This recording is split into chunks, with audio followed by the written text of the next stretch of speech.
함께 보도록 하겠습니다. 사도행전 15장 1절에서 21절 중에 첫 대지에 해당되는 1절부터 5절까지 제가 한 절 읽고 여러분들 그 다음 절 읽고 5절을 함께 읽도록 하겠습니다. 제가 먼저 읽겠습니다. 어떤 사람들이 유대로부터 내려와서 형제들을 가르치되 너희가 모세의 법대로 할례를 받지 아니하면 능히 구원을 받지 못하리라 하고 하니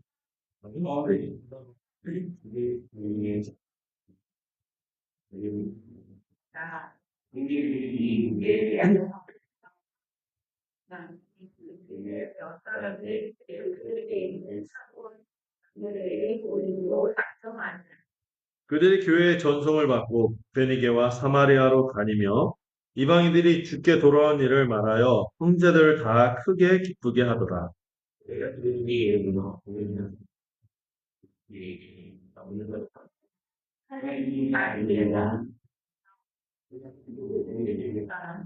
함께 읽겠습니다. 바리새파 중에 어떤 믿는 사람들이 일어나 말하되 이방인에게 할례를 행하고 모세 율법을 지키라 명하는 것이 마땅하다 하니라. 예. 자, 오늘 15장 이 내용은요, 교회 아마 초대교회가 생겨나고 첫 공식 회의 또는 총회, 일대 총회가 벌어진 모습을 다루고 있습니다. 여러분 잠깐 좀 상상해 볼까요? 오늘 우리 교회 이제 오후에 회의가 있을 텐데 그 회의지만 사실 우리가 어떻게 할지 발표 보고를 듣고 함께 은혜를 나누는 시간이기. 근데 거기서 중대한 결정을 내리고 이제 주보에 광고를 실는데요. 그 내용이 이런 거죠. 앞으로 우리 교회 등록하려면은 예수님 있는 것만으로 부족합니다. 3대째 믿는 집안 출신이어야 하고 최소한 사회적 지위가 어느 정도 이상이 되어야 하며 특정한 생활 방식을 완벽하게 따라야만 구원받는 성도로 또 우리 교회의 일원으로 인정하겠습니다. 이렇게 주보에 광고를 낸다고 생각해 보세요. 만약 이런 일이 벌어지면 여러분은 어떻게 생각하고 반응하겠습니까? 아마 그게 교회가 미쳐 돌아가는 이렇게 생각할 수도 있을 거예요. 항의하겠죠. 저한테 목사님 이게 이해가 안 됩니다. 배운 바 다르잖아요. 막 이랬겠죠. 근데 오늘 우리가 읽은 사도행전 15장 그 내용이 그 상황이 정확히 그런 거예요. 안디옥 교회 유대 그 본토에서 내려온 어떤 사람들이 이상한 얘기를 자꾸 하는 거야. 폭탄선언을 하는 건데, 야, 너희들 보니까 이방인들, 너희들 말이야, 예수 믿는 것만으로 안 돼. 모세 법대로 할례를 받아야지. 외과 수술을 받으라는 거죠. 구원해야지 구원을 받아. 막 이런 얘기를 막 퍼뜨리고 사람들을 동요시키는 거예요. 근데 이게 단순히 교회 규칙을 정하는 문제가 아니에요. 새로운 규칙을 이제 정해서 우리 교회랑 함께 열심히 살아봅시다. 이 차원이 아니라고. 교회가 복음의 본질을 지키느냐, 아니면 생명을 잃고 율법의 무덤으로 다시 돌아가느냐 하는 절체절명의 위기라고 할 수 있죠. 오늘 이 말씀을 통해서 교회의 운명을 가는 이 위대한 결정이 오늘 첫 통의 결정이 무엇인지, 그리고 이것이 오늘 우리에게 어떤 복음의 자유와 교회에 나아갈 길을 보여주는지를 함께 좀 살펴보는 시간이 되었으면 좋겠습니다. 자, 아까 1절부터 5절까지를 봤는데요. 여러분, 안디옥 교회가 이방인 선교의 전초 기지로서 지금 14장까지 1차 전도 여행이 끝났죠. 안디옥에서 가장 베스트인 바울과 바나바를 선교사로 파송했어요. 그래서 엄청난 이 선교에 열매를 맺고 있었죠. 이 부흥을 경험하고 안디옥 교회는 더 부흥하고 있었어요. 근데 찬물을 키웠는 주장이 1절과 5절에 나오는데요. 어떤 사람들, 특히 5절에 보면 그 사람이 어떤 사람들인지 설명하죠? 어떤 사람? 바리새파 출신. 근데 믿는 사람들이긴 한데, 바리새인이에요. 이 바리새인들이 어떤 사람들이죠? 바리새라는 단어 자체가 구별한다 이런 뜻이 있어요. 나는 다른 사람들과 더 구별된 삶을 살겠다. 하면서 철저하게 율법을 지켰던 사람들. 근데 이분들이 믿기를 했어요. 믿기를 했는데 약간 뭔가 좀 2% 부족하죠. 이 사람들이 하는 얘기를 들어보니까 모세의 율법을 지키지 않으면은 능히 구원을 받지 못한다. 예수 믿는 거로 충분하지 않아. 율법도 함께 지켜야 돼. 이런 얘기를 하는 거예요. 근데 우리가 이 사람들을 이제 고집불통 율법주의자구나, 이단이네, 이렇게만 말하기는 좀 어려운 게 본문에서 이들을 믿는 자라고 표현합니다. 믿기는 하는. 네. 이 사람들 입장에서는요, 그들이 그런 생각이 굉장히 진지한 고민에서 나온 것 같아요. 여러분, 그 유대인들에게 율법은 그냥 일종의 뭐 어떤 규칙 정도가 아니죠. 수천 년간 하나님이 그들에게 허락하신 거룩한 삶의 방식, 라이프 스타일, 삶 그 자체죠. 음. 특히 여러분, 할례는 뭐예요? 단순히 규칙이 아니라 나는 하나님의 백성이다 태어나면서부터 자기 몸에 새기는 이 아브라함 언약, 아브라함 언약에 상속받았다. 아브라함 언약이 뭐죠? 하나님 나라 백성이 된다는 겁니다. 그거를 나타내는 표징이 주민등록증처럼 나면서부터 주민등록 번호가 부여받는 것처럼 몸의 할례를 받는 거예요. 근데 하나님께서 아브라함에게 너와 내 후손은 대대로 할례를 받으라. 창세기 17장에서 그렇게 또 말씀을 하셨잖아요. 그랬을 때 할례는요. 하나님의 백성됨을 분명히 보여주는 또 자기 자신의 정체성도 유지되지만 이걸 보여주는 언약의 표시였어요. 그러므로 이방인이 막 교회에 들어오고 함께 신앙생활하는데 이들의 질문이 있는 거죠. 자, 이 사람들에게 할례를 요구하지 않고 이 할례 자체를 인정하지 않고 버려버리면은 아브라함 언약까지 부정하는 거 아닌가? 언약이 계속 이어져야 되는 거 아닌가? 그럼 뭐로 어떻게 하나님의 백성임을 드러내지? 이런 생각을 하고 있는데요. 이게 단순히 이제 고집, 아집, 뭐 편견 이렇게만 말할 것이 아닌 매우 그들에게는 심각한 고민이었고 어려움이었죠. 그런데 이거는 굉장히 큰 오해가 있었던 것이죠. 물론 그들의 마음은 뭐예요? 이런 얘기를 하는 게 순수하지 않은 건 아니에요. 믿는 자여들이었으니까 하나님의 말씀을 지키려는 열정으로 그런 문제를 제기했는데 결정적인 문제였어요. 뭐에 대한 지식이 충분하지 않아요. 복음에 대한 지식이 충분하지 않고 또 그 복음에 대한 지식을 알고는 있지만 이거를 받아들이고 완전히 받아들이고 내면화시키고 믿는데 문제가 좀 있었던 거예요. 이들은 지금 어떤 언약 시대임을 모르는 거예요. 새 언약 시대가 도래했다는 것을 깨닫지 못하고 보지 못하는 거예요. 예레미야 신자가 예언한 그 새 언약이 있죠. 예레미야 특히 그 예레미야 31장하고 이사야서 또 에스겔서 37장, 36장 이런 것들이 되게 중요한 새 언약의 말씀인데 그게 뭐예요? 이제는 율법이 아니라 내가 아예 그 율법을 어디에 새기겠다? 마음판에 새겨버리고 이게 새 언약의 내용이었어요. 예레미야 31장 33절 내가 내 법을 그들의 속에 두며 그들의 마음에 기록한다. 기록된 성문화된 율법을 저도 지켰어요, 못 지켰어요? 안 지켜요. 그러니까 아예 우리 존재 자체를 바꿔서 우리의 마음판에 율법을 새기겠다. 그 약속을 주셨죠. 그리고 그 약속만 주신 게 아니라 무엇으로 성취했어요? 예수 그리스도께서 십자가에서 보혈을 흘림으로 그 언약을 이루신 거예요. 새 언약을 세우신 거죠. 이 언약의 피로 예수 그리스도의 피로 성취되었음을 완전히 깨닫지 못하는 겁니다. 여러분 이제 하나님의 백성임을 나타내는 언약 백성임을 나타내는 표제는 할례입니까? 아니죠. 뭡니까? 예수를 믿음으로 예수와 연합하여 누가 우리 안에 들어오시는 거예요? 성령이 내주하십니다. 성령이 임하는 것이 각 사람 안에 성령이 내주하시는 것이 확실한 하나님의 백성의 표제인 것이. 그래서 외과 수술 필요해요? 위생상 필요할 수는 있겠지만 그것이 하나님의 백성임을 드러내는 표지가 될 수는 없다. 확실히 아시겠죠? 이분들뿐만 아니라 여러분들도 마찬가지죠. 근데 이들의 이 오해 섞인 고민과 주장은 심각한 문제가 있었어요. 어떤 문제가 있었냐면은 어떤 오해를 가져오는 거예요? 예수님만으로는 부족합니다. 예수 플러스 제가 대지의 제목을 뭐라 했죠? 예수 플러스 알파라는 거짓 가르침을 들어오게 하는 거였어요.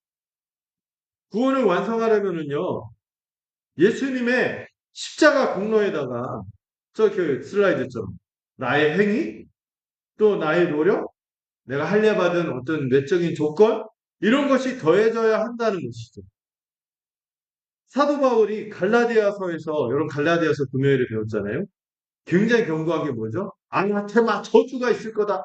천사가 내가 복음 전하다가 이거 전하면 나도 저주받을 거고 천사 할아버지라도 저주받아. 그렇게 반대한 게 뭐죠? 다른 복음. 그 다른 복음이 바로 이 사도행전 15장에 나타나는 이 바리새파 사람들의 주장이었죠. 그래서 갈라디아서 1장 6절에서 바울이 이렇게 내가 이상히 여기노니 그리스도의 은혜로 너희를 부르신 이를 이같이 속히 떠나 다른 복음을 따르는 거다. 내가 너무 충격을 받았다. 왜? 너희가 이런 다른 복음 따르는 거야. 이거는요. 십자가에서 예수님이 뭐라고 하시면서 돌아가셨죠? 다 이루었다. 하고 선언하시고 죽음을 예수님이 죽기까지 하면서 이루신 것들을 송두리째 정면적으로 부정하는 주장이 예수만으로 충분하지 않아. 이렇게 얘기하는 거죠. 예를 들자면 여러분 고급 명품 옷 제가 많이 알지는 못해요. 무슨 베르사체, 베네똥, 루이비통, 다 똥이네. 어쨌든 이런 명품 옷에다가 약간 트어지면 어떻게 돼요? 그 본사에 보내서 다시 수선을 맡게 되는데 야 여기다가 홍급저가 아무거나 좀 갖다 내서 좀 메꾸자 이렇게 하는 거나 같은 거예요. 예. 이 전체를 망치는 거예요. 예수님 그분만으로 충분한데 거기다가 뭔가를 더 한다고 얘기하면은 문제가 생기는 거죠. 근데 여러분 이게 초대교회 문제, 이 당시 이 교회들만 문제가 아니라 우리에게도 그런 플러스 알파가 있을 수. 음. 오늘 우리에게는 할례가 있습니까? 없죠. 외과 수술적인 의미 말고는 없어요. 하지만 오늘 이 시대에도요 교회 안에 현대판 플러스 알파가 많습니다. 은연중에 그 교회 안에 문화로 이게 들어오는데요. 이런 말로 들어오죠. 아, 직분이 이 정도는 돼야지. 진짜 신자지. 회사의 꽃은 임원, 교회 꽃은 장로다. 안수 집사, 막, 뭐 이런 식으로 이 직분을 무슨 계급으로 오해하면서 어떤 조건으로, 아, 그 정도는 되니, 아니면은 뭐 서립산 나이롱이고, 뭐 이런 얘기 하면서 이 등급을 나누는 거죠. 또 세상에서 성공해야지 하나님께 영광을 돌릴 수 이런 말. 또 성경을 매일 한 몇 장씩은 읽어야 되는 거 아니야? 물론 읽으면 좋죠. 근데 이거를 구원 얻는 조건으로 생각해. 야, 기도는 좀 해놨지. 아니, 매일 자기 기도 시간 1시간 이상 있으면 그 신자야. 뭐 이런 얘기로 막 하고. 기도는 물론 우리가 매일 해야 되지. 이런 걸로 구원의 조건을 삼으면 된다, 안 된다? 안 되는데, 그런 주장을 하는 거예요. 오늘날 우리는요, 은연중에 자격과 조건을 따지는 능력주의다. 오늘날 우리 젊은이들 많이 잠식하고 있는 우상이 능력주의. 이 능력주의를 교회 안으로 가져. 능력주의가 뭐냐면은 이 사람이 이룬 성과, 능력으로 사람을 평가하고 이 보상하는 사회 시스템을 능력주의라고 하는데 이것이 교회 안에도 똑같이 들어오는 순간 현대판 율법주의가 되는 거죠. 근데 여러분 이미 500년 전에 네, 뭐가 일어났죠? 우리의 정체성, 종교, 개혁, 개신교라고 하죠. 500년 전에 그 전에 카톨릭이 계속 너희가 예수 믿는 것뿐만 아니라 예수 믿어서 구원받는데 그 구원을 끝까지 유지하려면 뭐 해야 돼? 착한 일 해야지. 공로를 세워야지. 막 이런 식으로 막 이렇게 예수 플러스 알파를 카톨릭이 만들었거든요. 그거를 반대한 게 뭐예요? 우리 종교예요. 오직 믿음. 여러분 중국어 어기하고 한번 해볼까요? 위신칭 이신칭이 오직 믿음으로 의롭다 하심을 받는다. 이 복음의 핵심. 이 이신칭의의 진리를 이미 언제? 500년 전이 아니라 2000년 전 초대교회가 먼저 선포한 겁니다. 인간의 행위로는 하나님 앞에서 의롭다함을 받을 수 없고 오직 예수 그리스도를 믿는 믿음으로만 의롭다 하심을 받는다는 진리를 여기서 확실하게 선언하는 것이죠. 안디옥 교회는요, 이 문제를 적당히 덮지 않았어요. 진리의 문제였기 때문에 치열하게 다투고 어떻게 했어요? 이 화면처럼 변론을 했어요. 그리고 답을 얻기 위해서 어디로 간 거예요? 이 안디옥 교회는 아무래도 이방인과 그 유대인들이 함께 있지만은 다 그리스도인들이지만 약간 어떤 느낌이세요?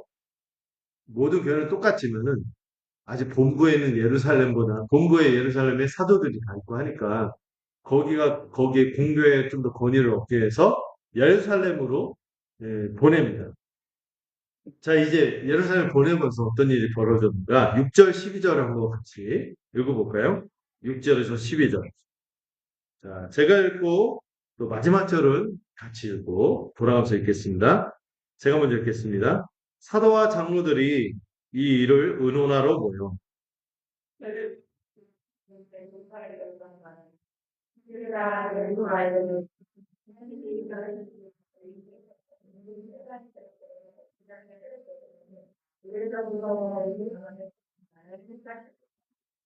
또 마음을 아시는 하나님이 우리에게와 같이 그들에게도 성령을 주어 증언하시고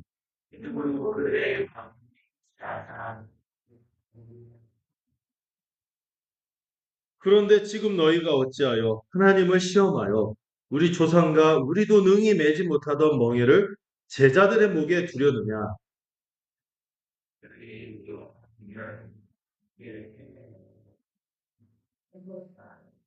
함께 읽겠습니다. 온 무리가 가만히 있어 바나바와 바울이 하나님께서 자기들로 말미암아 이방인 중에서 행하신 표적과 기사에 관하여 말하는 것을 듣더니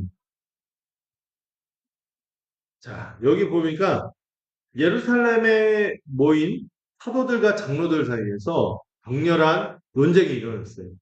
음. 바로 그때 수제자인 베드로가 일어났죠. 그는 신학 이론을 말한 게 아니라 여러분 베드로가 십장에서 누구를 만났죠? 이방인 고넬료. 이 고넬료의 집에서 목격한 이 하나님의 놀라운 표적, 하나님의 놀라운 사건, 하나님의 심정이 어떤 것인지 경험한 그 사건을 꺼내놓는 것이죠. 그럼 8절을 주목하면은 또 마음을 아시는 하나님이 우리에게와 같이 그들에게도 성령을 주어 증언하시고 그래서 굉장히 중요한 진리가 나오는데요. 하나님은 외모를 보시거나 할례의 표식을 보지 않으시고 뭐를 보신다고요? 마음, 중심을 보시는 분임을 여기서 말하고 있죠. 근데 이걸 중요한 게 뭐냐면 누가 증언하신 거죠? 이 사실을 하나님이 성령을 주어 증언하시고라고 하고 있죠. 지금 베드로가 증언하는 것이 아니라 이 고넬료의 핵심을 통해서 이방인도 어떤 행위 상관없이 오직 믿음으로만 구원을 받고 성령을 받는다는 것을 누가 증언했다고요? 하나님. 하나님께서 성령을 통해 칭히 증언하는 것이죠. 여러분, 하나님께서 이방인들에게 성령을 선물로 주셨다는 것을 그들을 이미 하나님의 자녀로 받아들이셨다는 가장 확실한 보증 수표예요. 제가 그래서 그런 얘기 했죠. 성령을 받았다면 무슨 하나님의 백성이다? 빼박. 빼박 하나님의 백성이다. 제가 비속어까지 섞어서 얘기하잖아요. 이제는 할례가 아니에요. 뭘 받았다는? 성령을 받았다. 빼박 하나님의 백성입니다. 하나님께서 성령으로 이미 받으셨는데 감히 누가 거부할 수 있겠습니까? 그래서 베드로가 이렇게 얘기해요. 너희가 어찌 하나님을 시험하겠니? 이 시험한다는 말이 하나님께 도전하겠니? 이런 말이죠. 하나님이 받으셨는데 너희들이 뭔데 이 옛날 기준 가지고 하나님이 받은 백성을 차별할 수 있어. 이런 얘기를 하는 거예요. 그러면서 여러분 베드로가요. 율법주의 본질을 10절에서 꿰뚫어서 표현하는 거예요. 자, 뭐라고요? 화면을 보세요. 율법주의 본질이 뭐예요? 멍해짐. 이렇게 얘기해요. 그런데 지금 너희가 어찌하여 하나님을 시험하냐? 하나님은 너에게 이런 많은 은혜와 자유와 이 복된 구원의 방편을 허락하셨는데 너희는 어찌하여 하나님을 도전해서 우리 조상과 우리도 능히 매지 못하던 멍에를 이 말은 뭐예요? 솔직히 얘기해보자. 너희 율법 다 지켜? 못 지키잖아. 우리 조상들도 지켰어? 못 지켰어. 그래서 계속 은혜로 구원받았는데 갑자기 이제 또 율법을 들고 나온다고? 이런 얘기를 하는 거죠. 그럼 놀랍게도 이게 옛날에 바울한테 베드로가 쿠살이 들었던 그 내용 베드로가 그대로 얘기한 것이 우리도 능히 매지 못하던 멍에를 제자들을 보기에 두려움. 율법은 거룩하고 의롭고 선한 것이죠. 율법은 나쁜 게 아니에요. 그러나 우리가 이걸 지킬 수 있는 존재예요. 우리 죄인이잖아. 이미지만. 죄인인 우리에게는 능히 매지 못할 멍에인 것이죠. 지키려고 하면 할수록 우리의 한계, 우리의 죄성만 드러날 뿐인 것이죠. 그런데 이제 하나님께서 그 무거운 멍에를 벗기시고 단지 믿기만 하면 누구를? 예수 그리스도께서 우리를 대신해서 죽으시고 우리를 위하여 모든 의를 이루셨다는 이 십자가 복음의 은혜를 믿기만 하면은 성령이라는 날개를 달아주시고 그리고 11절 베드로가 이제 위대한 결론을 선언하죠. 우리는 그들이 우리와 동일하게 주 예수의 은혜로 구원받는 줄을 믿노라 이렇게 선언합니다. 여기 어떤 차별이 있습니까? 없습니다. 유대인도 헬라인도 만물과 쑥 계여있는 우리도 차별 없이 목사만 받나요? 아니죠. 일반 성도도 부자만 받나요? 아니요. 가난한 성도도 구원의 길은 오직 하나 은혜뿐입니다. 목사님 열심히 주를 위해서 사니까 아니에요. 저도 예수를 믿습니다. 나는 그냥 맨날 날라리시 나이롱신다. 아니에요. 믿으신다. 예수님을 믿는다. 구원의 길은 오직 하나 은혜뿐이기 때문에 이것이 이신칭의의 핵심인 거예요. 오직 뭐로? 은혜. 오직 믿음. 의롭다 하심을 얻는 것입니다. 이거 이미 500년 전이 아니라 몇 년 전에 2000년 전부터 교회가 붙든 거예요. 자, 이 베드로가 이 뜨거운 마음으로 간증하다 온 무리가 어떻게 됐어요? 이 굽다. 딱 조용해집니다. 그리고 다음에 누가 일어났습니까? 이 이방인 선교 1차 전도여행 마침 바나바 바울이 일어나서 하나님이 자기들로 말미암아 이방인 중에서 행하신 표적과 기사에 대해서 설명하고 있습니다. 여러분 여기서도 주어가 누굽니까? 하나님이 행하신 표적과 기사입니다. 여러분 이방인들이요. 그 막 더럽게 살던 유대인들을 볼 때 혐오스럽게 살아온 거거든요. 율법 없이 살았으니 얼마나 그렇겠어요. 그런데 차별 없이 뭐만 믿으면 예수 그리스도 십자가 복음만 믿으면 성령을 받는 일들이 곳곳에서 벌어지는 거예요. 하나님 나라가 임한 거예요. 하나님 나라가 값없이 거지들, 세리, 죄인, 참녀보다 더한 이방인 죄인들에게도 막 임하는 거죠. 이거는 바울과 바나바가 이룬 건가요? 아니에요. 하나님께서 그들을 통해 행하십니다. 이 모든 증언의 핵심은 하나죠. 성령께서 친히 이방인들에게 오셔서 그들을 하나님의 자녀로 인치셨다. 여러분 성령 받았다는 건 뭐라고 했어요? 도장 받은 거예요. 직인 찍힌 거죠. 너는 내 백성이야. 너는 내 자녀야. 그러니까 너도 뭐로 여겨? 나는 하나님의 백성이야. 이 성령을 주셨다는 거예요. 인간의 결정이나 이 사도행전 15장에서 벌어진 교회가 승인하기보다 앞서서 이미 누가 행하셨어요? 하나님이 먼저. 무엇으로? 성령으로 그들을 받으신 거죠. 받아들이신. 자, 이제 13절에서 21절. 하나님은 또 무엇으로도 이 구원 계획을 확증하십니까? 말씀. 자, 13절에서 21절. 자, 이 부분을 한번 같이 읽겠습니다. 자, 제가 먼저 읽을게요. 말을 마침에 야고보가 대답하여 이르되 형제들아 내 말을 들으라.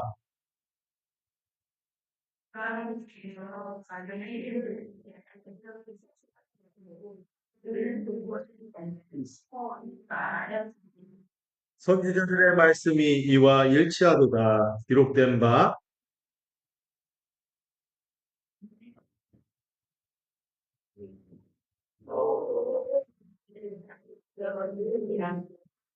이는 그 남은 사람들과 내 이름으로 일컬음을 받는 모든 이방인들로 주를 찾게 하려 함이라 하셨으니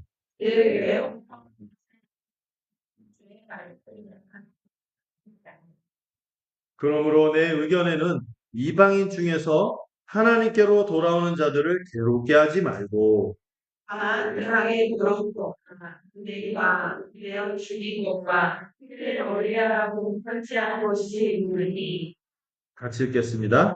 이는 예로부터 각성에서 모세를 전하는 자가 있어 안식일마다 회당에서 그 글을 읽음이라 하더니 네. 자, 여러분 베드로가 먼저 간증을 했죠. 나 이런 일이 있었어. 자기 우리도 매지 못하던 멍에를 왜 이렇게 제자들에게 강요해? 오직 하나님 마음의 중심을 아시는 하나님이 예, 그 성령으로 이미 그대를 받으셨잖아. 너희들 하나님께 도전할 거야? 막 이런 얘기를 하니까 그 다음에 또 바나바 바울이 딱 기다렸다는 듯이 그동안 이방인들 가운데서 일어났던 놀라운 이 성령의 역사, 이 성교 보고를 쭉 이어지니까 여러분 이 초대교회 총회장, 초대 총회장이 누군지 아세요? 야고보예요. 예수님의 제자 야고보가 아니라 예수님의 친동생 야고보. 제가 이상한 생각도 했어요. 인맥이 무섭고. 그게 아니죠. 야고보가 원래 예수님 잘 안 믿었어요.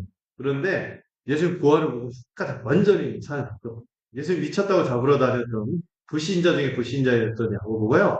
예수님 부활을 경험하고 어디까지 올라간 거예요? 총회장. 그의 경건함과 이 확실한 믿음으로 이 초대 의장이 된 거예요. 근데 이 의장이 야고보가 기가 막힌 말을 해요. 마이크를 딱 잡고 물론 이건 마이크는 없어요.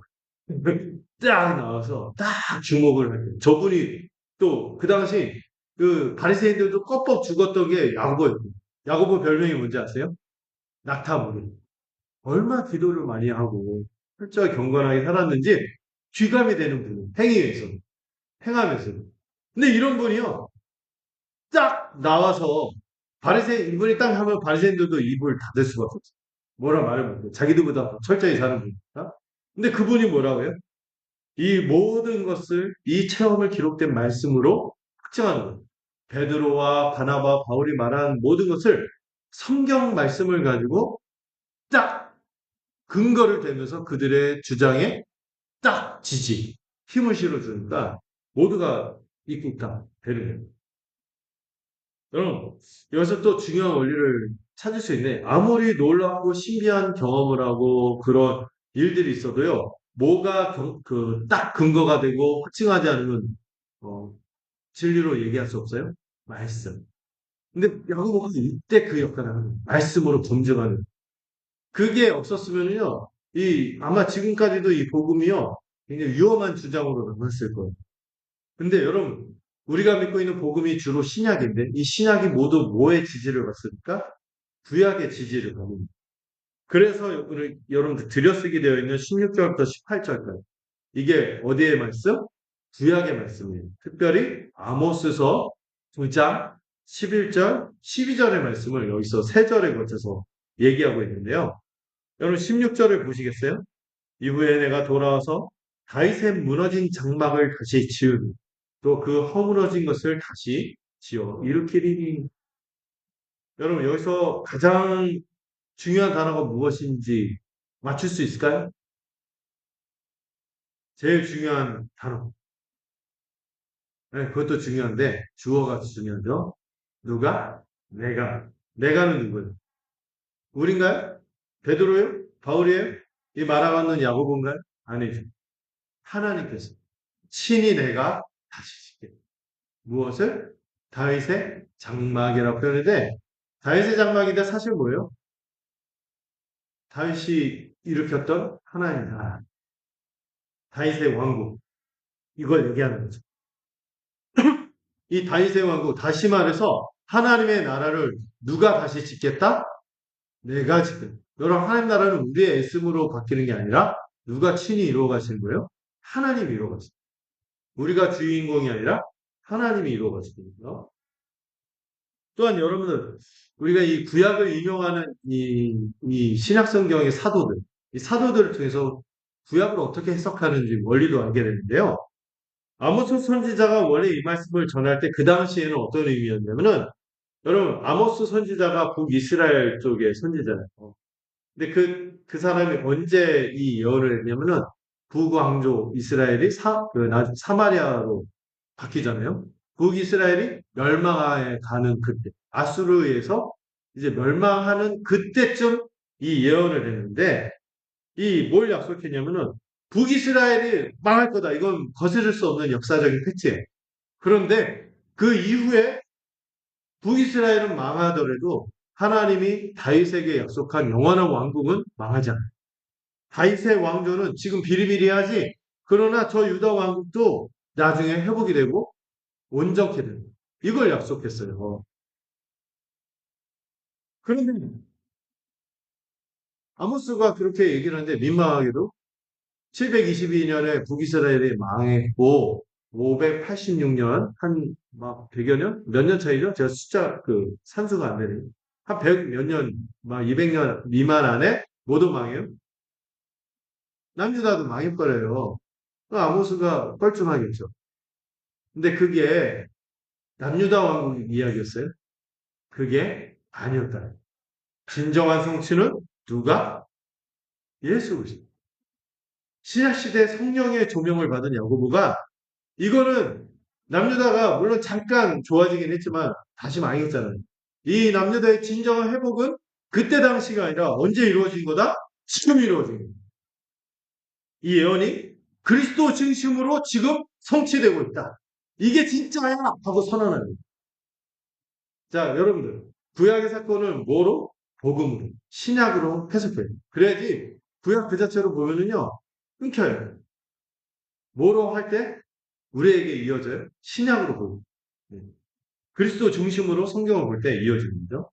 여러분, 다윗의 무너진 장막은요, 단순히 이스라엘 국가를 재건한다는 이야기가, 이 어떤 찬양팀 이름이 다윗의 장막이라는 팀이 있거든요. 그분들이 스카프레나라는 외국인 이상한 얘기를 하는데, 찬양하고 열심히 우리가 막 복음 전하고 하면 다윗의 장막 이루어져. 무식한 얘기죠. 이미 다윗의 장막은 누구로 말미암아? 그리스도로 말미암아 무엇으로? 교회를 세워요. 다윗의 자손으로 오실. 그래서 예수님은 누구의 자손? 다윗의 자손이라고 하잖아요. 이 다윗의 자손으로 오시는 그분에 대한 독특한 칭호, 메시아, 그리스도, 그분을 통하여 세워지는 하나님 나라를 의미하는 것이죠. 근데 야고보가 사람들이 계속 연결해서 배웠지만 미처 깨닫지 못하는 이 참된 진리를 확 드러낸 거예요. 너희가 그동안 붙잡고 있는 그 율법 구약 이걸 누가 지금 성취해서 예수 그리스도께서 하나님 나라를 성취했어. 그 얘기를 선언하는 거예요. 이 나라는 누가 세웁니까? 베드로의 웅변이나 바울의 선교나 지금 말하고 있는 야고보의 지혜로 세우는 것이 아니라 누가 지금 세워가고 있는 거예요? 하나님께서 주권적으로 재건하고 있는 거예요. 17절을 마저 읽어볼까요? 17절 마저 읽어봅시다. 시작. 나쁜 사람들과 내일 우리는 거리를 안는 우리와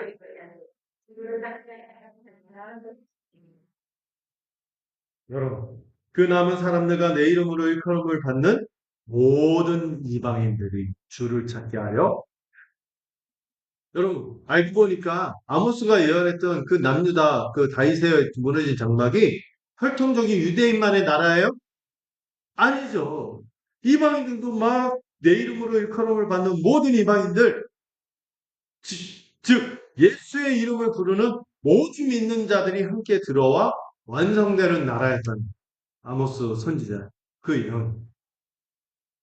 그러므로 여러분 이방인을 구원한다는 것이 예수님 시대 때 비로소 나와온 갑툭튀 아시죠? 갑자기 툭 튀어나온 신기한 아이디어가 아니라 여러분 원래 하나님께서 아브라함을 부를 때부터 계획한 일이에요. 그래서 아브라함의 비전을 제가 어떻게 표현했죠? 원맨 비전, 월드 비전. 한 사람을 통해서 온 세상을 구원하겠다는 땅의 모든 족속이 너로 말미암아 복을 얻을 것이다. 그걸 이룬 거죠. 근데 지금 어디서 이루어지고 있어요? 안 이루어지고 있어요. 이곤이 어디 있어요? 루스 들어와 있어요. 1차 전도여행을 통해서 이 폭발적인 이방인 구원이 일어나는 것을 통하여 무려 4천년 전에 아브라함에게 주어졌던 그 언약이 성취됩니다. 이게 얼마나 중요한 거라면요. 여러분 이방인의 구원, 온 세상의 구원은 플랜 B가 아니라는 거예요. 플랜 B란 말 아시죠? 원래 이렇게 하려고 했다가 안 되네. 그래서 호둥지둥 플랜 B. 이게 아니라 원래부터 하나님이 꿈꿔왔던 플랜 A, 계획 A였던 거예요. 유대인들이 복음을 거부해서 얘네들 싹수가 안 좋네. 어쩔 수 없구나 하면서 이방인에게 간 게 아니란 거예요. 태초부터 하나님의 구원 계획은 누구를 온 세상 모든 족속을 향한 것이었다. 이것이 야고보가 지금 선포하고 있는 거예요. 이거 확실하게 딱 못을 박아보니까 방방할 수 있어요. 그 경건한 유대인 바리새인들도 한 수 접어준 이 야고보가 그 얘기를 하고 있으니까 말을 못해. 보십시오. 이방인들이 돌아오는 이 일은 우리가 만들어낸 타협안이 아니라 돌발 사고가 아니라 태초부터 이 일을 아시는 주님께서 선지자들을 통해 예언하셨고 지금 하나님의 손으로 친히 당신의 나라를 세워가고 있는 것입니다. 야고보가 딱 이렇게 말하는 거죠. 멋있는 분. 오늘 이 위대한 합의는 인간의 지혜로운 협상의 선물이 아니라는 거예요. 교회의 하나됨, 교회의 연합은 우리가 머리를 맞대고 무슨 회의를 해서 만들어내는 결과가 아니라 하나님께서 주권적으로 재건하시는 하나님의 나라, 당신의 나라인 것입니다. 우리는 그저 하나님께서 하시는 일을 발견하고 그 일에 순종으로 동참하는 것뿐인 거죠. 그리고 야고보가 어떤 결론을 내립니까? 19절. 19절 보세요. 그러므로 내 의견에는 이방인 중에서 하나님께 돌아오는 자들을 괴롭게 하지. 진리가 선포됩니다. 율법의 멍에를 치우지 마라. 할례 강요하지 마라. 오직 뭐로? 은혜로 저들이 구원받았잖아. 오직 은혜. 이거를 선언하는 거예요.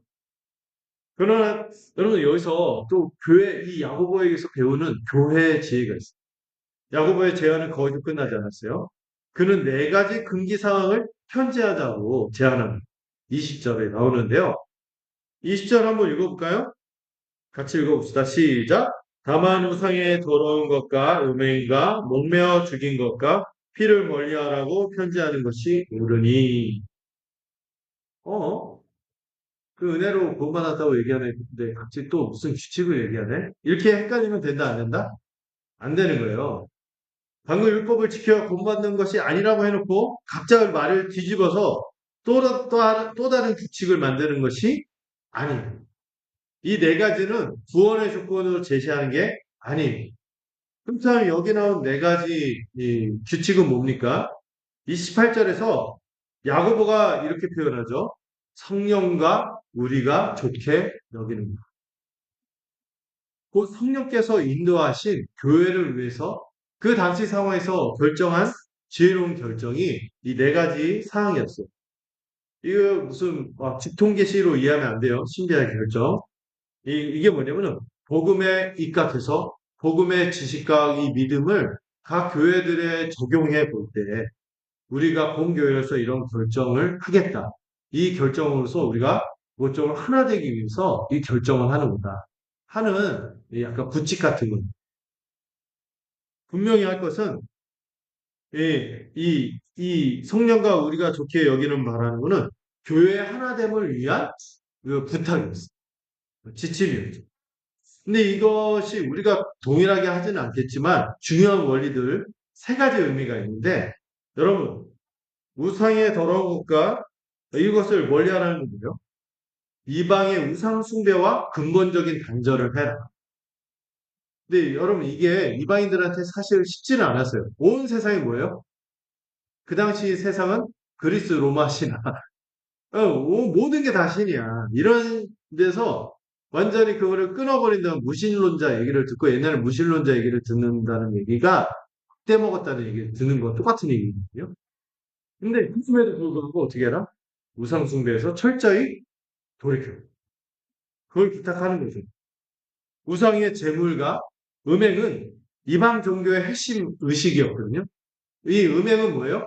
그 우상 그 고대 종교들의 그 축제 그 종교 행사에 뭐가 따라요? 이 카니발 이런 거 보면 뭐예요? 음란한 행위가 따랐거든요. 이런 거 얼정되지 마. 그런데 가서 같이 어울리고 그렇게 하지. 이렇게 부탁을 하는 거죠. 하나님의 백성은 이것과 분명히 선을 그어야겠죠. 소속이 바뀌었으니. 두 번째, 십제 먹지 말, 그 목매어 죽인 것과 피를 멀려고 우상에 더러운 거, 음행, 이거는 하나님의 백성으로서 거룩한 정체성이 있다는 것을 이걸 보존하기 위해서 조금 이거는 좀 지켜주면 좋겠다 하고 요구하고 레위기 17, 18장에서도요 이스라엘 안에 거주하는 이방인들에게 요구했던 최소한의 규정이 이거였어요. 야고보는 이를 적용해서 세화냐 공동체가 여전히 세상의 것을 멀리하는 거룩한 하나님의 백성임을 보여주는 거죠. 그리고 이게 세 번째가 제일 중요한데 근데 이거를 비록 하지 못한다 하더라도 그들을 구원받은 거는 구원받는데 지장이 있어요, 없어요? 지장은 없어요. 근데 세 번째가 되게 중요해요. 세 번째 의미가 중요한데 유대인과 이방인이 한 식구가 되어서 뭐를 같이 마주해야 돼요? 식탁을 마주해야 돼요. 한 식탁에 너희들이 한 식탁에 함께 앉기 위해서는 누가 누구를 좀 배려하면 좋겠다? 이방인인 너희가 복음을 잘 알고 있고 하지만 유대인들은 오래 지켜온 거 이거 한꺼번에 하는 게 너희도 쉽지 않듯이 이 유대인들도 쉽지 않으니까 그들을 배려하는 차원에서 이런 것들을 하지 않았으면 좋겠다. 이렇게 부탁을 한 거죠. 여러분, 초대교회 예배 의식에서요, 되게 중요한 그 예배, 성례전적인 의식을 갖고 있었던 게 뭐냐면은 공동 식사였어요. 공동 식사. 우리도 예배 드리고 밥 안 먹고 가면 좀, 안 된다고 하잖아요. 같이 밥 먹고 가면 좋겠다. 공동 식사가 예배의 핵심이었는데, 여러분, 평생 율법을 지켜온 유대인 신자들이 같이 식탁에 앉았는데, 거기 왜 선지폭이 올라왔어요? 못 견디잖아요. 어떻게, 역겨워요. 그런 사람. 네. 그러다가, 이거는 어떻게 조리했을까 물어보면 안 되는데, 물어봐. 근데 이게 뭐 신자를 한번 갔다 온 건데 이렇게 하면 우리가 잘 먹으려고 보기 어려운 그거밖에 없어요. 그래서 나중에 물어보지를 말고 먹어. 유대인들한테 얘기하거든요. 그런데 굳이 그런 거 올려야 되겠냐 식탁에. 네. 거기다가 껴 있는 거 우상제물에다가 또 조리 과정이 어떻습니까? 모르는 게 있는데 알아. 목을 매갖고 옛날에 개 잡을 때 그랬잖아요. 목 매달아서 막 죽이고 이제. 이게 너무 그 유대인의 그 율법의 정신이 있잖아요. 너무 잔인한 이런 것들은 좀 안 어울리는 하나의 백성이. 그래서 이제 지향하는 건데 우리는 뭐 더 잔인하게 해도 먹지만 상식적은 없지만 문화적으로 유대인들이 이게 쉬워요, 어려워요? 힘든 거예요. 굳이 막 돼지고기 먹으면 안 된다 이런 사람들한테 막 소세지 먹으라고 순대 먹으라고 이런 거는 좀 아닌 거예요. 이분들 뭐 식습관을 배려해서 이렇게 식탁을 함께 할 수 있도록 이렇게 해줘라. 이 차원의 얘기인 거예요. 음. 야고보는 이방인 성도들에게 그걸 부탁하는 거예요. 여러분들은 자유합니다. 무엇을 먹든 구원과 상관없습니다. 여러분들끼리 뭐 그런 거 식탁 해도 괜찮아요. 그런데 그렇게 하다가 혹여 우상숭배 이런 것들이 영향을 받는다든지 여러분들이 신자로서의 정체성에 문제가 생긴다면 하지 마세요. 그리고 그 식탁을 그 문화가 다른 사람들하고 하는데 그 사람들 힘들게 해야겠습니까? 그렇게 하지 마세요. 뭐를 위해서? 교회 하나 되는 거죠. 이걸 부탁을 한 거죠. 무엇을 먹든 구원과 상관없지만 여러분들이 한 형제로서 한식하게 하기 위해서는 저 사람들의 양심을 배려해서 여러분들의 권리를 조금만 양보해 주십시오. 이걸 부탁을 하는 거예요. 여러분, 은혜로 구원받았지만 은혜는 우리를 무엇으로 이끕니까? 형제를 사랑하는 삶, 거룩한 삶으로 이끌어가요. 우리가 자유예요, 진리로. 내 이름이 없어요. 그렇지만 사랑으로 서로 섬기잖아요. 이것이 은혜의 윤리입니다. 공유의 결정은요, 즉시 실행에 옮겨졌습니다. 사도들과 장로들이 이 편지를 써서 안디옥 교회로 보냅니다. 그리고 여러분, 오늘 단위 부분은 없지만 31절 한번 보시겠어요? 31절 한번 읽어봅시다. 시작! 유용한 말 안디옥 교회뿐만 아니라 1차 전도여행을 통해서 세웠던 이 이방인 교회들이 이 편지를 읽고 어떻게 받아들였어요? 번거로워. 이런 게 아니에요. 모두가 기뻐했어요. 왜? 자유와 함께 사랑이 담긴 그 메시지. 알기 때문에. 왜 기뻐했냐면 할례라는 무거운 짐에서 해방되었어요. 그러나 오직 은혜로 충분하다는 확신을 얻은 거죠. 이게 복음의 능력이에요. 복음은 사람을 정죄하지 않고 자유하게 하는 거죠. 복음은요, 무거운 짐을 지우는 것이 아니라 껴주는 능력이 있어요. 우리 여러분, 복음이 애음이 아니잖아요. 애음. 애음이 뭔지 아시죠? 슬픈 소식. 비음이 아니잖아요. 슬픔, 비금, 뭐 이런 게 아니에요. 복음 말 그대로 뭐예요? 기쁜 소식이에요. 기쁨을 가져오는 거죠. 우리 교회도 복음으로 말미암아 기쁨으로 충만하기를 소망합니다. 또한 우리가 이 복음을 통해서 교회가 무엇인지를 깨닫는데요.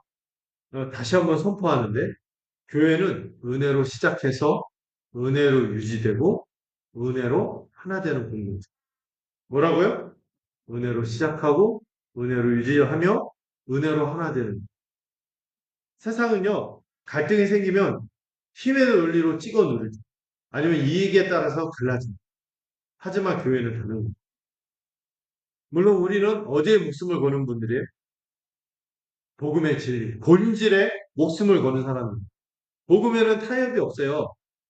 예수 천국, 불신 지옥. 이거는 촌스러운 옛날 구호가 아니라 오직 예수, 오직 은혜, 오직 믿음이라는 이 진리는 이 교회를 이루는 철 기둥처럼 붙잡아야 하는 거죠. 이것 빼면 다 무너진다고 생각해요. 교회 문턱을 낮춘답시고 복음의 기준을 복음을 가르치는 이 농도를 낮춰서는 안 돼. 유지해야 돼. 그러나 우리가 생각할 지점인데 이 야고보가 제안한 네 가지 규칙처럼 비본질에 대해서는 뭘 베푸는 사람들? 사랑을 베푸는 사람들이 되어야 하는 겁니다. 하지만 이건 진리의 문제가 아니라면은 우리는 갈대처럼 유연해야 하는 겁니다. 여러분, 어떤 분이 왔는데 또 여러분들이 또 말씀 수련회 같은 데 갔잖아요. 그러면은 거의 장로교분들만 있지 않고요. 순복음도 있고요. 침례교도 있고요. 다 있어요. 이러다 보니까 예배 스타일이 달라요. 우리는 좀 정적이잖아요. 근데 이분은 밥 먹고 기도할 때도 우리는 깊이 생각하고 묵상하면서 막 기도하고 하나하나 꼬박꼬박하게 고백하면서 하는데 이상한 얘기하면서 막 기도를 막 예배를 드린단 말이죠. 그래도요. 우리가 날 밥 먹을 때 밖에 나가서 먹습니까? 같이 한식탁을 올리면서 어디서 오셨어요? 하면서 막 이렇게 교제하는 거죠. 삶의 배경이 달라도 우리는 한식탁이 왔습니다. 제가 실제 제가 청년부였을 때 찬양 인도를 했어요. 찬양 인도자였는데요. 참 시행착오 많이 했어요. 제멋대로 찬양 인도를 했거든요. 그리고 막 젊으니까 막 랩도 하고 나이 드신 분들 오후 예배를 제가 인도하는데 노인들 앉아있는데 거기서 랩을 했다. 약한 데는 뭐 있잖아요. 지혜롭고 그런 차이죠. 로맨, 시스템, 나이트, 세이저 막 이러면서 막 이걸 했어요. 막 이러니까 선생님 그런 게 더 와닿고 더 기쁘고 막 그랬거든요. 은혜롭게 느껴졌죠. 제가 막 어떤 집회 때마다 은혜롭게 경험하는 것들이니까. 그래서 막 오후 예배 좀 압력이 들었어요. 오후 예배 때 좀 찬송가 사람들이 아는 찬송가 좀 불렀으면 좋겠다. 할 때 제가 막 저항했죠. 왜 그 꼰대기라 하면서 이런 걸 나한테 강요하지? 근데 어떤 분이 저한테 정말 정중하게 얘기를 했거든요. 참 나이 드신 지긋한 장로님인데 주일학교 선생님이었고 그런 분인데 보면 내가 여기 오후에 부르는 찬송가 무시하라. 이 찬송으로 우리도 어릴 때부터 여기서 은혜를 받았고 힘들 때마다 그 찬양 때문에 우리 믿음을 지켜왔습니다. 6.25도 겪고, 그리고 또 되게 막 그 어려운 근현대 때 되게 힘들었잖아. 이 힘들 때마다 교회 와서 울면서 찬양해서 위로받았던 게 그 찬양들이야. 그러니까 이것도 좀 이게 단순히 음악이 아니라 내 평생의 신앙 여정에 담겨 있는 것이 그 찬양 목소리야. 그런 것도 좀 불러주지 않겠니? 이렇게 얘기하는데 제가 안 부를 수가 있겠어요? 예. 그래도 막 이렇게 하지만은 많이 그 비중을 늘렸죠. 제가 그 권면을 듣고 깨달은 거죠. 내 자유를 주장하는 것보다, 어르신, 이분의 신앙을 존중하는 것이 더 아름다운 사랑이에요.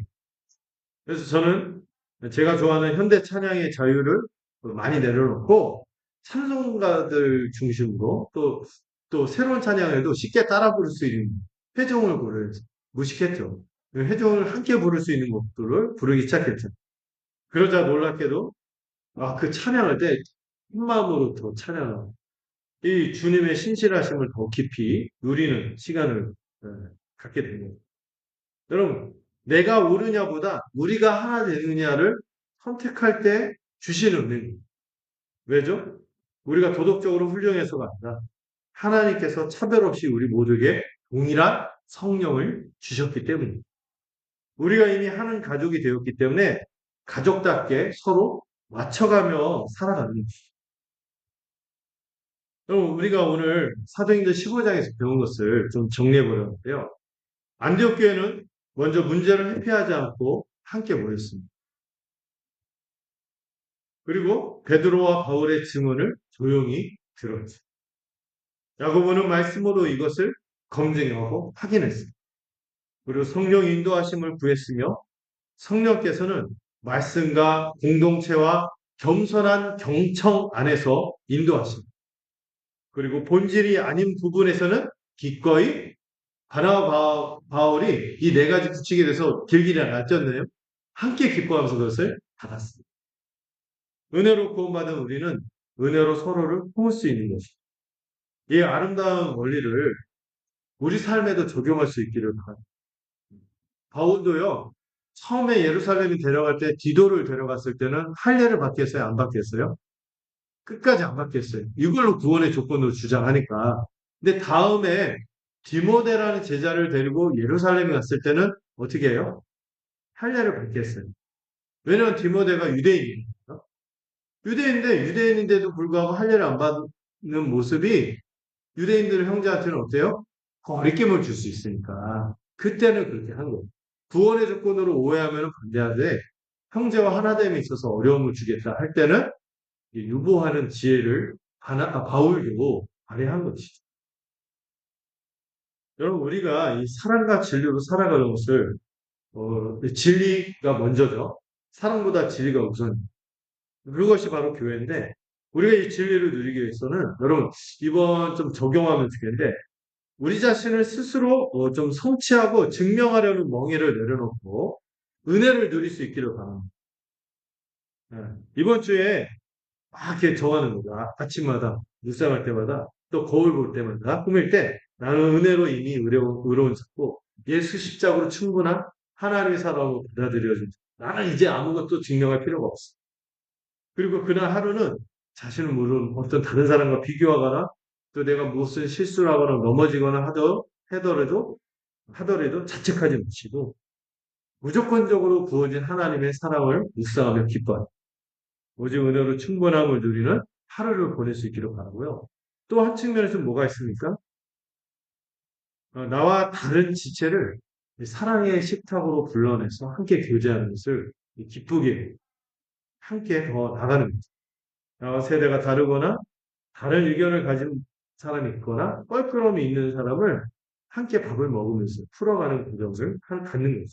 설득하지 않고 판단하지 않고 상대의 이야기를 듣는 이분의 눈으로 이분의 마음을 이거는 그렇게 볼 수도 있겠구나 하는 것을 용납하는 거죠. 또 우리가 가보면은 연약한 모습이 있어요. 한 걸음 더 전진하지 못하고 이럴 때 답답함을 누리기 답답하고 정죄하겠다 기다려주는 사람. 이 사람도 하나님께서 성령으로 받으신 형제 이것이 은혜로 빚어진 공동체의 모습입니다. 말씀을 맺어보겠습니다. 오늘 사도행전 15장에 이 위대한 합의는 이중적인 승리가 일어났습니다. 율법주의를 배격하고 오직 믿음, 오직 은혜를 지켜낸 진리의 승리이자 형제를 위해서 나의 자유를 제한한 사랑의 승리, 이중의 승리. 어떤 승리요? 진리의 승리이자 사랑의 승리가 일어난 것이 사도행전 15장인 것이죠. 이것이 바로 교회의 내적으로 충만한 모습. 교회가 세상과 다르게 존재하는 방식입니다. 다시 한번 선포해 볼까요? 여기 써놨죠. 교회는 은혜가 시작이고, 은혜가 과정이며, 은혜가 마침표입니다.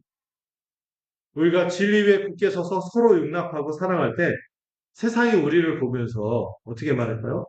저들은 도대체 누구이길래 저렇게 하나가 되는라고 묻게 됩니다. 우리의 존재 자체가 이 사도행전 15장에 나타난 교회가 그랬듯이 세상에 대한 가장 강력한 선교가 되는 것입니다. 이번 한 주 나를 짓누르는 성취와 증명의 멍에를 벗어버리고 또 한편으로는 오직 은혜로 충분함을 누릴 뿐만 아니라 그리고 넉넉한 은혜로 나와 다른 지체를 향해서 함께 밥을 먹으며 식탁을 펴는 저와 여러분이 되시기를 주님의 이름으로 축원합니다. 기도하겠습니다. 은혜로우신 하나님 아버지, 교회는 은혜로 시작해서 은혜로 유지되고 은혜로 하나가 된다는 이 복음의 진리를 깨닫게 하시니 감사드립니다. 성령께서 친히 이방인들에게 오셔서 그들 하나님의 자녀로 인치셨듯이 오늘 우리도 오직 은혜로 구원받은 자들임을 고백합니다. 우리 안에 있는 모든 율법적인 멍에를 벗어버리고 오직 믿음으로 의롭다 하심을 받는 복음의 자유를 누리게 하여 주시옵소서. 본질이 아닌 것으로 형제를 판단하지 않게 하시고 사랑으로 서로를 배려하며 교회의 하나됨을 지켜가는 지혜를 주시옵소서. 이번 한 주 성취의 멍에를 내려놓고 은혜를 누리며 나와 다른 지체를 사랑의 식탁으로 초대하는 저희가 되도록 들어 주시옵소서. 이 모든 말씀 우리를 은혜로 구원하시고 성령으로 인치신 우리 주 예수 그리스도의 이름으로 기도드렸습니다. 아멘. 이렇게 찬송할까요? 찬송가 210장입니다.